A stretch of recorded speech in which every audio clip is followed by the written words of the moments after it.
Welcome to VBC on TV. నేను ప్రసన్న. అనకాపల్లి జిల్లా నర్సీపట్నం నియోజకవర్గంలో తెలుగుదేశం పార్టీ అభ్యర్థి చింతకాయల అయ్యన్న పాత్రుడు ఇంటి వద్ద తెలుగుదేశం పార్టీ రాష్ట్ర ప్రధాన కార్యదర్శి చింతకాయల విజయ్ మీడియా సమావేశంలో నర్సీపట్నం టౌన్ సిఐ క్రాంతి కుమార్ పై చర్యలు తీసుకోవాలని డీజీపీకి లెటర్ పెట్టడం జరిగిందని తెలిపారు. ఈ సందర్భంగా చింతకాయల విజయ్ మాట్లాడుతూ నర్సీపట్నంలో జరిగిన పోలింగ్ లో రౌడీ మూకలో హల్చల్ చేయడంపై పట్టణ సిఐకి కంప్లైంట్ ఇచ్చినా పట్టించుకోలేదని, దీనిపై అధికారులకు కంప్లైంట్ ఇస్తున్నామని ఆయన అన్నారు.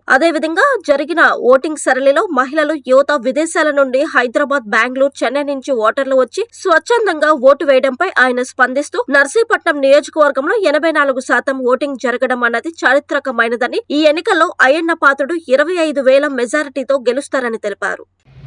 ఎప్పుడు చరిత్రలో లేని విధంగా 84% వరకు పోలింగ్ అవడం అనేది నర్సీపట్నం పుట్టిన తర్వాత ఎప్పుడు కూడా చరిత్రలో లేదు. ఈరోజు దాన్ని బట్టి అర్థం చేసుకోవచ్చు ఏంటంటే ప్రజాస్వామ్యంలో ఓట్లు వేయడానికి వచ్చి మనస్ఫూర్తిగా ప్రజాస్వామ్యాన్ని గెలిపించడానికని ఏకైక ఉద్దేశంతో ఈరోజు ప్రజలందరూ కూడా బయటకు వచ్చారు.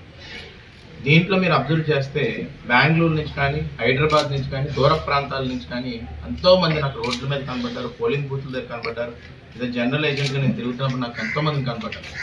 అన్ని బట్టి అర్థం చేసుకోవచ్చు ఏంటంటే కసితీర ప్రజాస్వామ్యం చనిపోతుంది, ఈ నేరాలు నర్సీపట్నం కింద నర్సీపట్నం తయారవబోతుంది కాబట్టి వచ్చి ఓటేసి వెళ్ళాలి. ఆ ఓటు చాలా మటుకు కూడా సైకిల్ గుర్తే పడ్డాయని చెప్పి బయటికి ఓపెన్ అవి హ్యాపీగా, అంటే ఈ 5 ఏళ్ళు ప్రజాస్వామ్యం చచ్చిపోయింది, దానికి కసితోటి వచ్చి ఓటేసి బయటకు వచ్చి హ్యాపీగా స్వేచ్ఛతోటి చెప్పుకోవడం జరిగిందండి. ప్రజలు బయటకు వచ్చినప్పుడు సార్ నాకు అక్కడ ఓటేసిన మనస్ఫూర్తిగా ఉంది సార్ అని చెప్పి మీరు నమ్మరంటే నేను నైట్ ఒక అబ్బాయి వచ్చాడు, ఎక్కడి నుంచి వచ్చాను అన్నాడు, లండన్ నుంచి వచ్చాను అన్నాడు.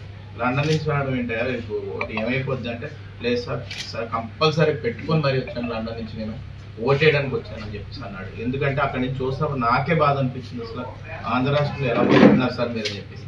కాబట్టి నాకు ఈరోజు నేను ఈ 84% ఏదైతే పోలింగ్ పర్సంటేజ్ అనేది కనబడుతుందో ఇది టీడీపీ గాలి వేస్తుంది అనేది క్లియర్గా కనబడుతుందండి. ఇప్పుడు ఎగ్జిట్ పోల్స్ కూడా మాకు క్లియర్గా చెప్తుంది ఏంటంటే సర్వే కూడా ప్రతి బూత్కి కూడా ఒక 50 నుంచి 60 శాంపుల్స్ తీసుకుంటే మనకి సుమారుగా 20 నుంచి 25,000 మెజార్టీ తోటి మనకి అయ్యన్న పాత్రుడు గారు గెలబోతున్నారు అనేది క్లియర్ కట్గా కనబడుతుంది. రాని విధంగా ఈరోజు ఏంటంటే చరిత్రలో రాని విధంగా మెజార్టీలు కూడా కొన్ని బూతుల్లో అయితే ఆశ్చర్యకరంగా నాకే అనిపించింది. కొన్ని అంటే ఇప్పటి నుంచో కాంగ్రెస్ ఊర్లలో కూడా ఈరోజు మెజార్టీ రాబోతుందని చెప్పి క్లియర్గా చెప్పబోతున్నానండి. ఎంత గట్టిగా నేను బాలకొద్ది ఎందుకు చెప్తున్నానంటే ప్రతి బూత్ నుంచి కూడా శాంపుల్స్ తీసుకొని ఈరోజు చెప్పబోయారండి, చెప్తున్నారు కూడా. ఈరోజు నిన్న ఉదయం నుంచి మీరు అందరూ కూడా గమనిస్తే అసలు డెమోక్రసీ ఉందా లేదా అనిపించిందండి నిన్న పోలింగ్ జరుగుతున్నాం. ఎందుకంటే పోలింగ్ బూతుల దగ్గర ఓటేయడానికని వచ్చి ఉదయం నుంచి సాయంత్రం వరకు ఉంటున్నా కూడా ఈ సిఐ క్రాంతి కుమార్ గారు ఏ మాత్రం కూడా పట్టించుకోలేదు. నేను ఎన్నిసార్లు కంప్లైంట్ ఇచ్చినా కానీ సిఐ పట్టించుకోలేదు. నేను ఎన్నోసార్లు చెప్పాను, మీరు నమ్మరు, ప్రతి బూత్ ఏదైతే సెన్సిటివ్ బూత్స్ ఉంటాయో ఈ లిస్ట్ రాసి నేను ఎలక్షన్ కమిషన్ మీనా గారికి కూడా పంపిస్తే మీనా గారు ఇమీడియట్గా స్పందించి ఈమెయిల్ ద్వారా నేను ఇమీడియట్గా పంపిస్తున్నాను, కలెక్టర్ గారికి కూడా అక్కడ యాక్షన్ కొంచెం ఫోర్స్ ఎక్కువ పెడతారు విజయ్ అని చెప్తే నేనేమో as general secretary TDP state general సెక్రటరీగా నేను పంపిస్తే దానికి రిప్లై ఇచ్చారు, ఇమీడియట్గా ఆయన ప్రాంప్ట్గా ఇచ్చారు. కానీ ఇక్కడ సిఏ అనే వ్యక్తి ప్రతి ఒక్కరిని డైవర్ట్ చేయడం, డిఐజీ గారిని కానీ, ఎస్పీ గారిని కానీ, డిఎస్పీ గారిని కానీ ప్రతి ఒక్కరిని కూడా డైవర్ట్ చేసుకుంటూ వచ్చాడు.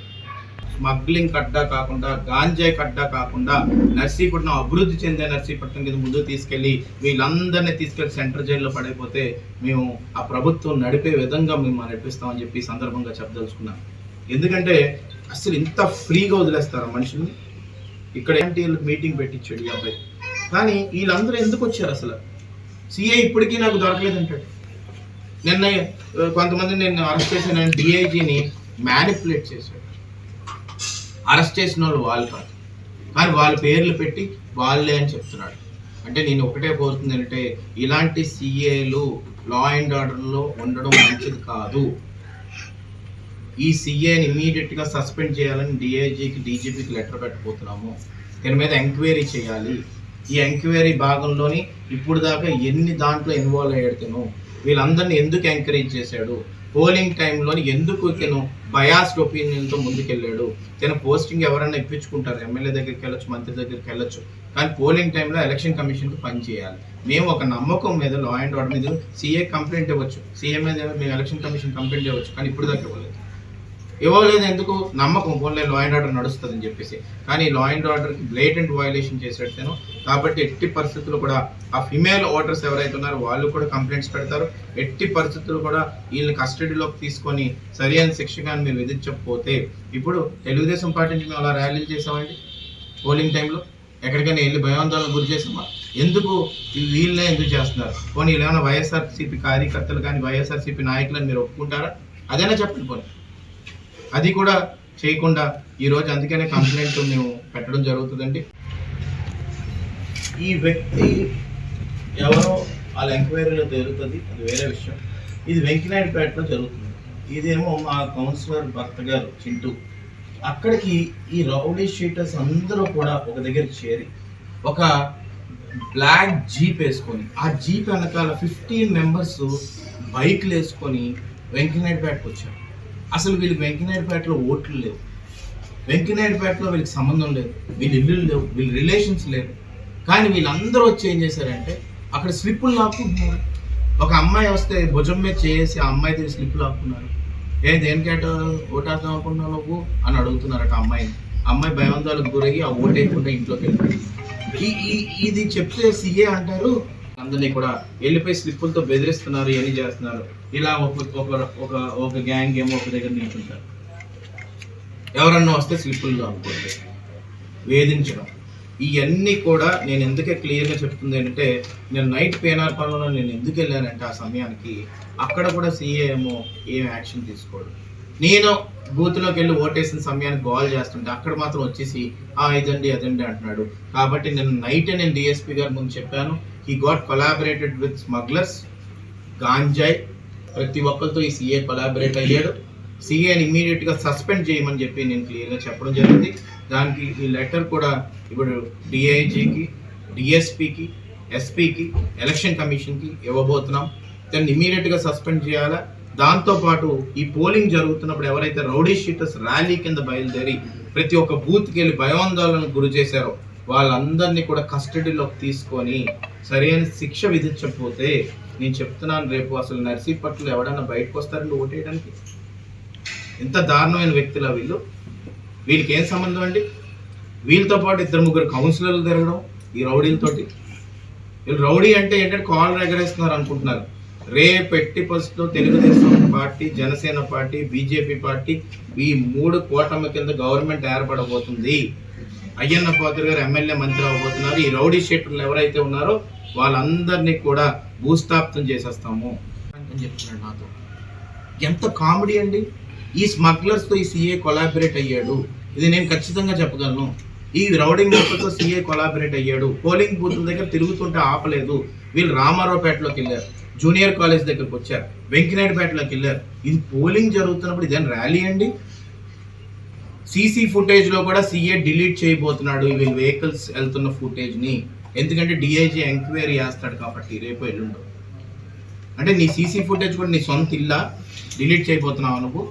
వీళ్ళందరి మీద కానీ నువ్వు యాక్షన్ తీసుకోకపోతే వీళ్ళు సింపుల్ లాజిక్, కామన్ సెన్స్ ఏంటంటే ఈ రౌడీ మూకలు ఎందుకు వెంకినాయుడుపేటలోకి ఎంటర్ అవ్వారు, రామాలయం దగ్గర ఎందుకు గొడవ పెట్టారు, ఎందుకు స్లిప్పులు లాక్కున్నారు? ఇది వెంకినాయుడుపేటలో, రామారావుపేటలో ఏం చేశారు? అక్కడ స్లిప్పులు లాక్కున్నారు. జూనియర్ కాలేజ్ దగ్గర వచ్చి అక్కడ స్లిప్పులు లాక్కున్నారు. వీళ్ళకి ఏం పని అండి ఇవన్నీ? మేము క్లియర్గా కూడా చెప్తుంటే ఇదిగో చూడండి, ఇది ర్యాలీ చూడండి, ఇది వెంకినాయుడుపేటలో ర్యాలీ. వీళ్ళు బొడ్డుపల్లి నుంచి కూడా 2 ఉన్నారు, బీసీ కాలనీ నుంచి ఒకడు ఉన్నాడు, మా తమ్ముడు రాజేష్ కౌన్సిలర్గా వ్యవహరిస్తున్న వార్డు నుంచి ఒకరు ఉన్నారు, శివపురం నుంచి ఒక రౌడీ షీటర్ ఉన్నాడు. వీళ్ళందరూ బుల్లెట్లు వేసుకొని తిరుగుతారా? పోలింగ్ అప్పుడు ఈ ఎమ్మెల్యే ఎంకరేజ్ చేస్తారా? గణేష్ అనే వ్యక్తి ఎంకరేజ్ చేస్తారా? ఇంత దారుణం అండి. నర్సీపట్నాన్ని ఏం చేద్దాం అనుకుంటున్నావు నువ్వు? ఒక ఫ్యాక్షన్కి ఒక ల్యాండ్ కింద తయారు చేద్దాం అనుకుంటున్నావు నువ్వు? ఒక వ్యక్తి లోపలికి వెళ్ళి ఓటేయడానికి వెళ్ళి అక్కడే ఉండిపోయి క్యాంపెయిన్ చేస్తుంటే అక్కడ ఎంకరేజ్ చేస్తారు. జూనియర్ కాలేజ్ కూడా సెన్సిటివ్ బూత్ అని చెప్పి అక్కడ అయ్యన్న పాత్రుడు గారు ఓటేస్తున్నారు, అక్కడ ఓటేస్తామని చెప్పారు. ఉదయం నుంచి సాయంత్రం వరకు 10 మందిని పెట్టి ఎంకరేజ్ చేస్తారు. నేను మొన్న పోలింగ్ నిన్నైతే ముందు రోజే నేను కొంతమంది సెన్సిటివ్ వ్యక్తులు పేర్లు ఇచ్చాను. వీళ్ళందరూ కూడా స్మగ్లర్స్ బ్యాక్గ్రౌండ్స్ ఉన్నాయి, వీళ్ళందరూ రౌడీ షీట్స్ ఉన్నాయి, కొంచెం జాగ్రత్తగా గమనించండి.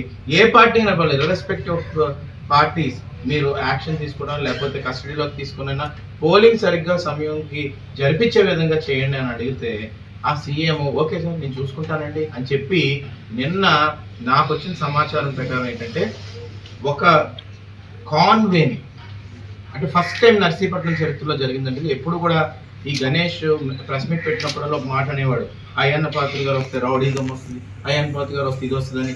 ఇదంతా అబద్ధం మాటలు చెప్పేవాడు. ఇవాళ నేను చెప్తున్నాను, నిన్న పోలింగ్ అప్పుడు ఎమ్మెల్యే ఈ సిఐ కొంతమంది వ్యక్తులు కూర్చొని ముందు రోజు ప్లాన్ చేశారు.